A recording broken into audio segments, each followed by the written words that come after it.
നമസ്കാരം. കഥകൾ ഇഷ്ടപ്പെടുന്നവർക്കായി കഥകൾ പറയുന്ന ഈ ചാനലിലേക്ക് ഒരിക്കൽ കൂടി സ്വാഗതം. സംസ്കൃതത്തിൽ രചിക്കപ്പെട്ടിട്ടുള്ള മഹത്തായ കൃതികളിൽ പ്രധാനമായ ശ്രീകൃഷ്ണ വിലാസകാവ്യം രചിച്ച സുകുമാര കവി, ശരിയായ പേര് പ്രഭാകരൻ. ഗുരുകുല വിദ്യാഭ്യാസം നിലനിന്നിരുന്ന ആ കാലഘട്ടത്തിലാണ് ഇദ്ദേഹം വളർന്നത്. പ്രഭാകരൻ അതിബുദ്ധിമാനും പഠനകാര്യത്തിൽ അതീവ ശ്രദ്ധയുമുള്ള ആളുമായിരുന്നു.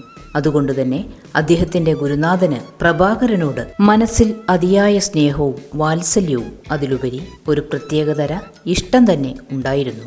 എന്നാൽ ഗുരുനാഥൻ പുറമേക്ക് ഇതൊന്നും പ്രകടിപ്പിച്ചിരുന്നില്ല. സദാനേരവും പ്രഭാകരനെ അടിക്കുകയും ശകാരിക്കുകയുമായിരുന്നു ഗുരുനാഥൻ ചെയ്തിരുന്നത്. പ്രഭാകരന്റെ സഹപാഠികളായിട്ട് വേറെയും പല കുട്ടികൾ ഉണ്ടായിരുന്നുവെങ്കിലും അവർക്കാർക്കും പ്രഭാകരനോളം ബുദ്ധിയും പഠനമികവും ഇല്ലായിരുന്നു. എന്നാലും അവരെ ആരെയും ഗുരുനാഥൻ അടിക്കുകയോ ശകാരിക്കുകയോ പതിവില്ല. അവർക്കെല്ലാം ശ്ലോകത്തിന്റെ അർത്ഥങ്ങൾ ഗുരുനാഥൻ എത്ര തവണ വേണമെങ്കിലും പറഞ്ഞു കൊടുക്കും. എന്നാൽ പ്രഭാകരൻ പഠിക്കുന്നതിന്റെ അർത്ഥമെല്ലാം സ്വയം ഉണ്ടാക്കി പറയണം. ഇനി അഥവാ ഗുരുനാഥൻ പറഞ്ഞു കൊടുക്കുകയാണെങ്കിൽ തന്നെ ഒരു തവണ മാത്രമേ പറഞ്ഞു കൊടുക്കുകയുള്ളൂ. സദാനേരവും ഗുരുനാഥൻ കോപഭാവത്തോടെയല്ലാതെ വാത്സല്യത്തോടെ പ്രഭാകരനെ നോക്കാറില്ല. ഇതിലൊക്കെ പ്രഭാകരന് അതിയായ സങ്കടമുണ്ടായിരുന്നെങ്കിലും അതൊന്നും പുറത്തു പറയാതെ ഗുരുനാഥന് മുന്നിൽ വിനയത്തോടെയും ഭയഭക്തിയോടെയും ഗുരുനാഥനെ അനുസരിച്ച് കഴിഞ്ഞു പോന്നു. കാലങ്ങൾ ഒരുപാട് കഴിഞ്ഞു. പ്രഭാകരൻ കാവ്യനാടകാലങ്കാരങ്ങളിലും വേദശാസ്ത്ര പുരാണേതിഹാസങ്ങളിലും അനിതര സാധാരണമായ പാണ്ഡിത്യത്തെ സമ്പാദിച്ചു. എങ്കിലും വിദ്യാഭ്യാസം മതിയാക്കുന്നതിന് അദ്ദേഹത്തിനും ഗുരുനാഥനും മനസ്സുണ്ടായില്ല. അതിനാൽ അദ്ദേഹം വീണ്ടും ഓരോ വക ശാസ്ത്രങ്ങൾ സശ്രദ്ധം പഠിച്ചുകൊണ്ടും ഗുരുനാഥൻ പഠിപ്പിച്ചുകൊണ്ടുമിരുന്നു. അങ്ങനെ പ്രഭാകരൻ ഒരു നല്ല വിദ്വാനും യൗവനയുക്തനുമായി തീർന്നു.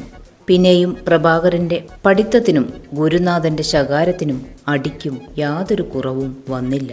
പ്രഭാകരന്റെ പഠിത്തവും പ്രായവും വർദ്ധിക്കുന്തോറും ഗുരുനാഥന്റെ അടിയും ശകാരവും വർദ്ധിച്ചു വന്നു. ഒരു ദിവസം പഠിച്ചുകൊണ്ടിരിക്കുമ്പോൾ പ്രഭാകരൻ എന്തോ ഒരു സംശയം വരികയാൽ അതെങ്ങനെയാണെന്ന് ഗുരുനാഥനോട് ചോദിച്ചു.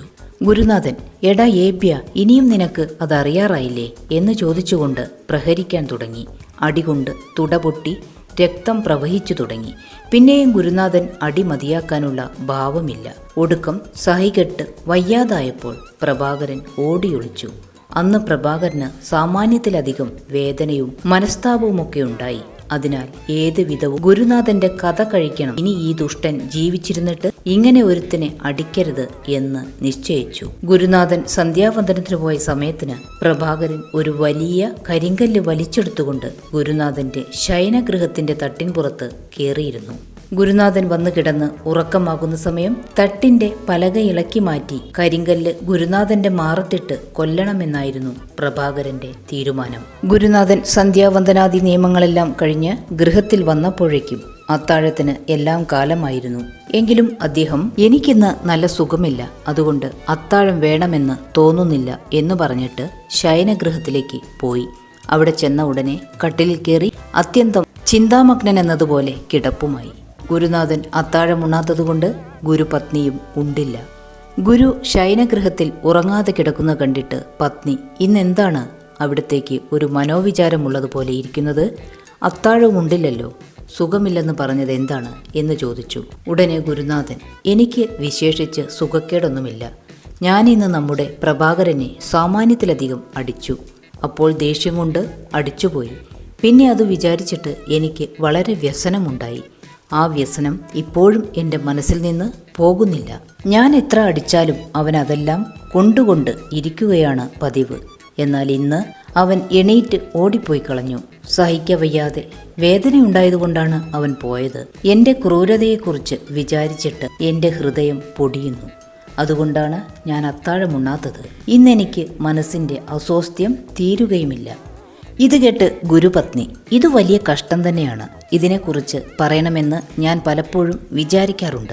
പക്ഷേ ഞാൻ പറഞ്ഞാൽ അവിടേക്ക് രസമായില്ലെങ്കിലോ എന്ന് വിചാരിച്ചിട്ടാണ് ക്ഷമിച്ചിരുന്നത്. പ്രഭാകരനെ പോലെ ബുദ്ധിയും പഠിത്തത്തിൽ ശ്രദ്ധയും ഗ്രഹണശക്തിയും ധാരണാശക്തിയും സൗശീല്യാദി ഗുണങ്ങളും ഉണ്ടായിട്ട് ഇവിടെ പഠിക്കുന്ന കുട്ടികളിലെന്നല്ല ഈ ലോകത്തിൽ തന്നെ ആരുമുണ്ടെന്ന് തോന്നുന്നില്ല. എന്നാൽ ഇവിടത്തേക്ക് അവനെ അടിക്കുകയും ശകാരിക്കുകയും ചെയ്യുന്നത് പോലെ മറ്റാരെയുമില്ലതാനും. ആകൃതിക്കും പ്രകൃതിക്കും ഒന്നുപോലെ ഗുണം തികഞ്ഞിരിക്കുന്ന ഒരു ബാലനോട് ഇപ്രകാരം ക്രൂരത പ്രവർത്തിക്കാമെന്ന് ഇവിടേക്ക് തോന്നുന്നത് എന്തുകൊണ്ടാണ്? കുട്ടികൾക്ക് യൗവനാരംഭമായാൽ പിന്നെ അവരെ അടിക്കുകയും ശകാരിക്കുകയും ചെയ്യുന്നത് തന്നെ യുക്തമല്ല. അന്യൻ്റെ കുട്ടിയായാൽ പിന്നെ പറയാനുമില്ല. ഗുരുനാഥൻ, ഭവതി പറഞ്ഞതൊക്കെ വാസ്തവമാണ്. എന്നാൽ എൻ്റെ പ്രഭാകരനെ ഒരന്യ ബാലനായി ഞാൻ വിചാരിച്ചിട്ടില്ല. അവൻ എത്ര പ്രായമായാലും എനിക്കവൻ എന്നും കുട്ടി തന്നെ. അവൻ്റെ ഗുണഗണങ്ങളൊന്നും എനിക്ക് അറിയാഞ്ഞിട്ടുമല്ല. എനിക്ക് അവനെക്കുറിച്ച് സ്നേഹവും വാത്സല്യവും ഇല്ലായകയുമില്ല.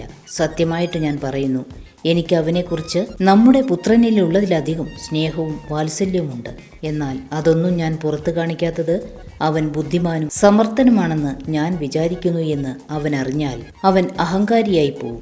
തന്നിമിത്തം പഠിത്തത്തിൽ ജാഗ്രത കുറഞ്ഞു പോയെങ്കിലോ എന്ന് വിചാരിച്ചു മാത്രമാണ് ഞാൻ അവനോട് സ്നേഹഭാവം കാണിക്കാതെ ഇരിക്കുന്നത്.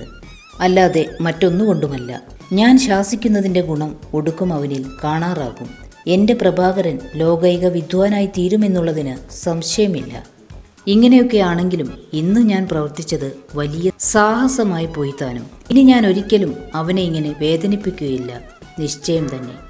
കഷ്ടം, എൻ്റെ പ്രഭാകരൻ ഇന്ന് അനുഭവിച്ച വേദനയെക്കുറിച്ച് വിചാരിച്ചിട്ട് എൻ്റെ ഹൃദയം പൊടിയുന്നു. ഇപ്രകാരം ഗുരുവും പത്നിയും കൂടിയുള്ള സംഭാഷണം കേട്ടപ്പോൾ പ്രഭാകരന് ഗുരുനാഥനെക്കുറിച്ചുണ്ടായ വൈരം മുഴുവനും പോയി എന്നു മാത്രമല്ല, അത്യന്തം ഭക്തിയും ബഹുമാനവും വർദ്ധിക്കുകയും താൻ പ്രവർത്തിക്കാൻ വിചാരിച്ച കഠിന പ്രവൃത്തിയെക്കുറിച്ച് വളരെ പശ്ചാത്താപം തോന്നുകയും ചെയ്തു. കഷ്ടം, എൻ്റെ പേരിൽ ഇത്രയും സ്നേഹവും വാത്സല്യമുള്ള ഗുരുനാഥനെ കൊല്ലണമെന്ന് ഞാൻ വിചാരിച്ചു പോയല്ലോ. ഈശ്വര, ഈ മഹാപാപം ഇനി ഞാൻ എന്തു ചെയ്താൽ തീരും എന്നിങ്ങനെ വിചാരിച്ച് വ്യസനിച്ച് കരഞ്ഞുകൊണ്ട് പ്രഭാകരൻ താഴെ ഇറങ്ങി വന്നു. ഗുരുനാഥന്റെ പാദത്തിങ്കൽ വീണ് നമസ്കരിച്ചു. ഗുരുനാഥൻ, അയ്യോ, ഇതെൻ്റെ പ്രഭാകരനല്ലേ എന്ന് പറഞ്ഞുകൊണ്ട് പെട്ടെന്ന് കട്ടിൽ നിന്നെഴുന്നേറ്റ് പ്രഭാകരന്റെ തലയിൽ തൊട്ട് അനുഗ്രഹിച്ചു. പിടിച്ചെഴുന്നേൽപ്പിച്ച് ഗാഢമായി ആലിംഗനം ചെയ്തു.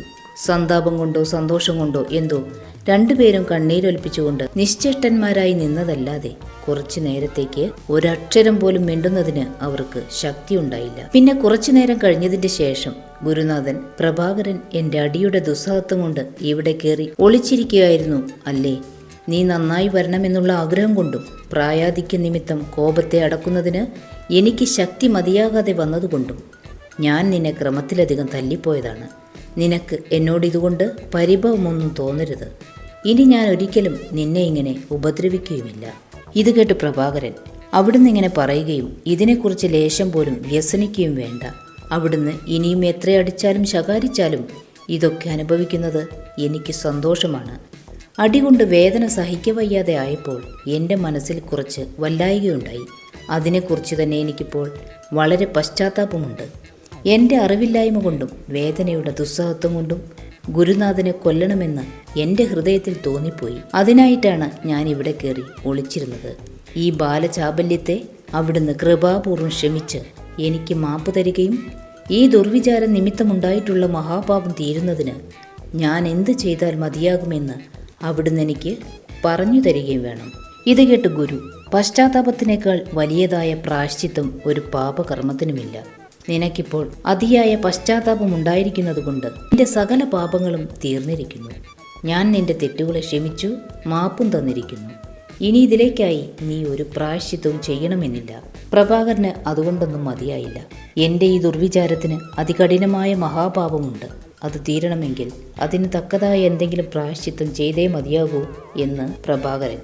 എന്നാൽ നാളെ ബ്രാഹ്മണ സഭയിൽ ചെന്ന് ചോദിച്ചിട്ട് ഉഭയകുല പരിശുദ്ധന്മാരായി വേദജ്ഞന്മാരായി ശാസ്ത്രജ്ഞന്മാരായിരിക്കുന്ന ആ മഹാബ്രാഹ്മണർ വിധിക്കുന്നത് പോലെ ചെയ്യാമെന്നായി ഗുരു. ഇങ്ങനെ പറഞ്ഞ് വ്യസനിച്ചുകൊണ്ട് തന്നെ അവർ അന്നത്തെ രാത്രി ഒരുവിധം കഴിച്ചുകൂട്ടി. അരുണോദയമായപ്പോൾ പ്രഭാകരൻ കുളിച്ച് നിത്യകർമാനുഷ്ഠാനാദികൾ കഴിച്ചുകൊണ്ട് ബ്രാഹ്മണ സഭയിലേക്കെത്തി വിവരമെല്ലാം പറഞ്ഞു. ആ മഹാബ്രാഹ്മണരെല്ലാം കൂടി ആലോചിച്ച് ഗുരുനാഥനെ കൊല്ലണമെന്ന് വിചാരിച്ചവൻ്റെ പാപം തീരണമെങ്കിൽ അവൻ ഉമിത്തിയിൽ നിന്ന് നീറി ദഹിച്ചു മരിക്കണം, അല്ലാതെ തീരുന്നതല്ല എന്ന് വിധിച്ചു. ഉടനെ പ്രഭാകരൻ വന്ന് ഒരു സ്ഥലത്ത് നിന്നുകൊണ്ട് ഉമി വരുത്തി തൻ്റെ കഴുത്തുവരെ കൂട്ടിച്ച് അതിൻ്റെ 4 ഭാഗത്തും തീയും വെപ്പിച്ചു. ഏതെങ്കിലും എൻ്റെ ഈ ജന്മം ഇങ്ങനെയായി, എൻ്റെ പേര് ഭൂലോകത്തിൽ എന്നും നിലനിൽക്കുന്നതിനും ഭഗവത് സമൃദ്ധിയോടുകൂടി മരിക്കുന്നതിനുമായിട്ട് ഇപ്പോൾ ഒരു കാവ്യമുണ്ടാക്കണം എന്ന് നിശ്ചയിച്ച് പ്രഭാകരൻ അവിടെ നിന്നുകൊണ്ട് ഒരു കാവ്യമുണ്ടാക്കി ചൊല്ലിത്തുടങ്ങി. അങ്ങനെ മഹാനായ ആ പ്രഭാകര കവി ഉമിത്തിയിൽ നിന്ന് ദഹിച്ചുകൊണ്ടുണ്ടാക്കിയതാണ് സാക്ഷാൽ ശ്രീകൃഷ്ണവിലാസം കാവ്യം. പ്രഭാകരൻ്റെ ഈ ചരിത്രം ഗുരുശിഷ്യഭാവത്തോടുകൂടി വർദ്ധിക്കുന്നവരായ സകല ജനങ്ങളും സദാ ഓർത്ത് പ്രവർത്തിക്കുന്നതായിരുന്നാൽ വളരെ ഗുണം സാധിക്കാനുണ്ടെന്നുള്ളത് പറയേണ്ടതില്ല. പ്രഭാകരന് അങ്ങനെ ശ്രീകൃഷ്ണവിലാസമുണ്ടാക്കി 12-ാം സർഗം മുഴുവനാക്കുന്നതിനു മുമ്പേ അദ്ദേഹത്തിൻ്റെ ദേഹം മുഴുവനും ദഹിച്ചു പോയതിനാൽ അത് മുഴുവനാക്കാൻ കഴിഞ്ഞില്ല. 12-ാം സർഗത്തിലെ ഒരു ശ്ലോകത്തിൽ പശ്യപ്രിയേ കൊങ്കണ ഇത്രയും പറഞ്ഞപ്പോഴേക്കും അഗ്നി അദ്ദേഹത്തിൻ്റെ തൊണ്ടയിൽ പിടികൂടിപ്പോയതിനാൽ ആ ശ്ലോകം തന്നെ മുഴുവനാക്കാൻ അദ്ദേഹത്തിന് സാധിച്ചില്ല. അങ്ങനെ അതിയോഗ്യനായിരുന്ന പ്രഭാകരൻ ഭസ്മാവശേഷനായി തീരുകയും ചെയ്തു. അനന്തരം കവികുല ശിരോമണിയായ സാക്ഷാൽ കാളിദാസൻ പ്രഭാകരൻ്റെ ശ്രീകൃഷ്ണവിലാസകാവ്യം വായിച്ചു കേട്ട് അത് മുഴുവനാക്കണമെന്ന് നിശ്ചയിച്ചു. പശ്യപ്രിയേ കൊങ്കണ എന്നുള്ളതിൻ്റെ ശേഷമായി ഭൂമിഭാഗാൻ എന്നെഴുതിയപ്പോഴേക്കും പട്ടുനൂലിനോടുകൂടി വാഴനാരേച്ചു കെട്ടാൻ പുറപ്പെടേണ്ട എന്നൊരു അശരീരി വാക്കുണ്ടായി. അതിനാൽ കാളിദാസനും പിന്നെ അതിൻ്റെ ശേഷം മുഴുവനാക്കാൻ ശ്രമിച്ചില്ല. ശ്രീകൃഷ്ണവിലാസകാവ്യത്തിൻ്റെ ഗുണം എത്രമാത്രമുണ്ടെന്ന് ഇതിൽ നിന്ന് ഊഹിക്കാവുന്നതേയുള്ളൂ.